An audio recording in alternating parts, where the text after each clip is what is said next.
Shri Swami Samarth. Good evening ताईंनो. आता वाजलेले आहे 6.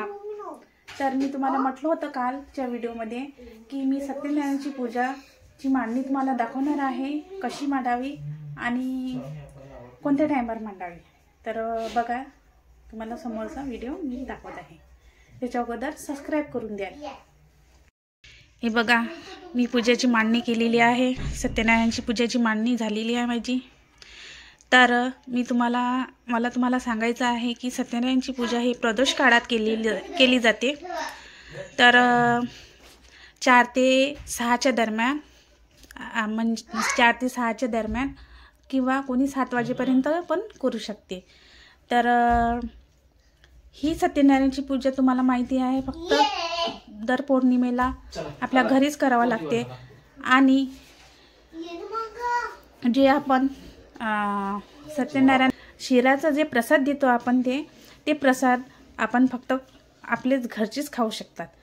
तर थोडंसंच करा, पण म्हणजे जेणेकरून ते वाया गेलं नाही पाहिजे.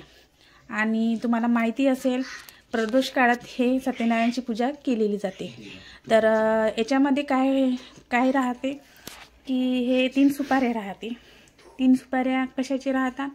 हे एक म्हणते, एक हे आहे आपले गणपती बाप्पा, आणि हे कुलस्वामिनी कुलदेवी, आणि हे वरुण देव. हे 3 सुपाऱ्या आपल्याला मांडावं लागते.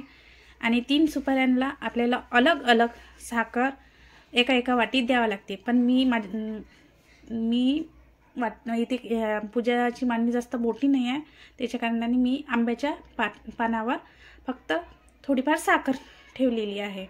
पण काही होत नाही. पण तुम्ही तुमची इच्छेनं तुम्हाला जसं वाटते तसं तुम्ही मांडू शकता. तर आणि खायचे पाने जर असेल तर फारच चांगलं. आणि माझ्यापाशी फुलं नव्हते, तर कसं आहे, दर पौर्णिमेला सत्यनारायणची पूजा करावंच लागते. पण आता फुलंही नाही भेटले, तर आपलं मन जर स्वच्छ असेल, मन जर साफ असेल, तर आपली पूजा पण अशी सफल होऊन जाते. तर यांची पंचोपचार पूजा करून घ्यावा आणि आपली सत्यनारायणची पूजाची सुरुवात करून टाकावी. तर आपली सत्यनारायणची पोथी वाचून घ्यावे.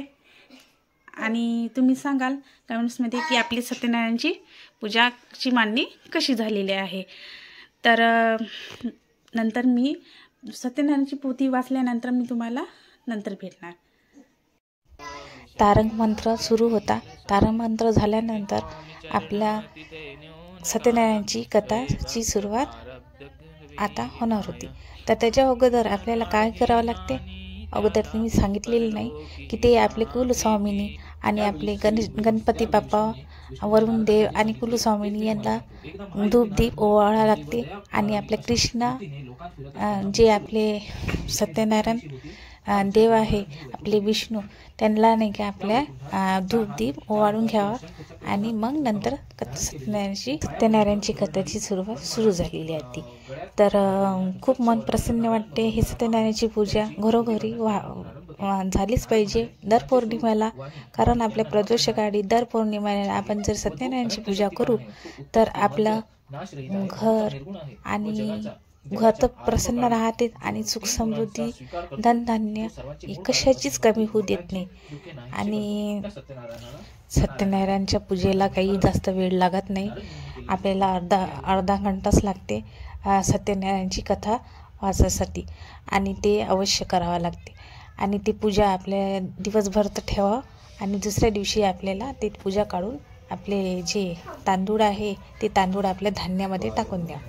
तर इथेच मी व्हिडिओचा इन करत आहे. श्री स्वामी समर्थ. आणि त्याच्या अगोदर तुम्हाला सांगायचं आहे की ते जे आपण कापूर आहे ते घरात तर फिरवायचं ना, आपल्या तुळशी मातेला अवश्य द्यावं. त्याच्याने आपल्याला घरात सुख समृद्धी आणि धनधान्याची आपल्याला कशाची कमी पडू देत नाही. श्री स्वामी समर्थ. इथेच मी व्हिडिओचा इन करत आहे. Good night.